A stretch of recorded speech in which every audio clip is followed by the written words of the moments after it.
Bulletin లో మరో breaking news. బంగ్లా అమ్మాయిల కేసులో విచారణ ముమ్మరం చేశారు ఎన్ఐఏ సిఐఎస్ఎల్ అధికారులు. గత నెల వ్యభిచారం కేసులో బంగ్లా, ముంబై, వెస్ట్ బెంగాల్ కు చెందిన 18 మందిని అరెస్ట్ చేశారు ఖైరతాబాద్ చాదర్ఘట్ పోలీసులు. ఈ ముఠాలో కీలక నిందితులను 10 రోజుల పాటు కస్టడీకి తీసుకున్నారు పోలీసులు. గత 3 రోజుల నుంచి ఈ కస్టడీ విచారణ జరుగుతోంది.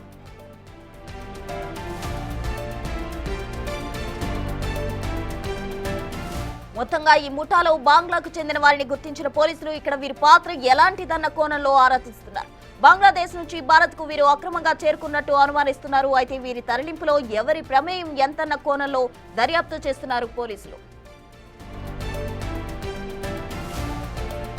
ఇందులో కుట్రకోణం ఏమైనా దాగుందా అని లోతుగా విచారణ చేస్తున్నారు అధికారులు. ఈ దిశగా బంగ్లాదేశ్ అమ్మాయిలు పోలీసులు ప్రశ్నిస్తున్నట్టు తెలుస్తోంది. ఈ ముఠా సభ్యుల గురించి ఎన్ఐఏ సైతం ఆరా తీస్తున్నట్టు సమాచారం.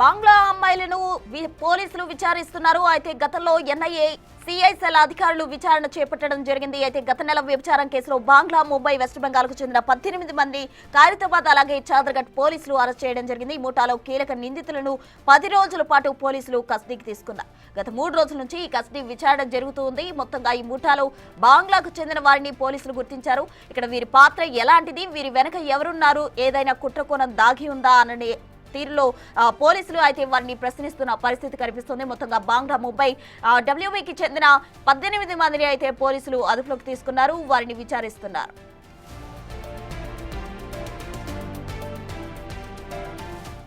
ఇదే అంశానికి సంబంధించి పూర్తి వివరాలు మా ప్రతినిధి సురేష్ అందిస్తారు. సురేష్, హైదరాబాద్ లో బంగ్లాదేశ్ నుంచి అమ్మాయిలను తీసుకొచ్చి వ్యభిచారం చేస్తున్నటువంటి ముఠాని పోలీసులు అరెస్ట్ చేయడం జరిగింది. అందులో కొంతమంది కీలక సభ్యులని కస్టడీకి తీసుకొని విచారిస్తున్నారు. అయితే చెదర్ఘట్, ఖైరతాబాద్ పోలీసులు 2 కేసులు నమోదు చేసి ముఠా సభ్యులని అరెస్ట్ చేయడం జరిగింది. అసలు ఇందులో ఉమెన్ ట్రాకింగ్ కి ఉందా, అసలు అమ్మాయిలను ఎలా తీసుకొచ్చారు, కుట్ర కోణం ఏమైనా ఉందా అనే దానిపై కూడా పోలీసులు విచారణ జరుపుతున్నారు. ఎన్నేళ్లుగా హైదరాబాద్ లో ఈ వ్యభిచారం నిర్వహిస్తున్నారనే దానిపై పూర్తి ఆధారాలు సేకరించే పనిలో పోలీసులు ఉన్నారు. మొత్తం 10 రోజులకు కస్టడీ కోరడంతో 10 రోజుల పాటు కస్టడీకి కోర్టు అనుమతించడంతో 3 రోజుల నుంచి ఈ నిందితులని పోలీసులు విచారిస్తున్నారు. అసలు భారతదేశంలోకి ఎలా వచ్చారో, అక్రమంగా చొరబాటు ఎలా సాధ్యమైంది, అసలు ఎవరు తీసుకొచ్చారనే కోణంలో దర్యాప్తు చేస్తున్నారు. ఇక ఎన్ఐఏ కూడా ఈ కేసులో దర్యాప్తు మొదలుపెట్టినట్టు తెలుస్తుంది.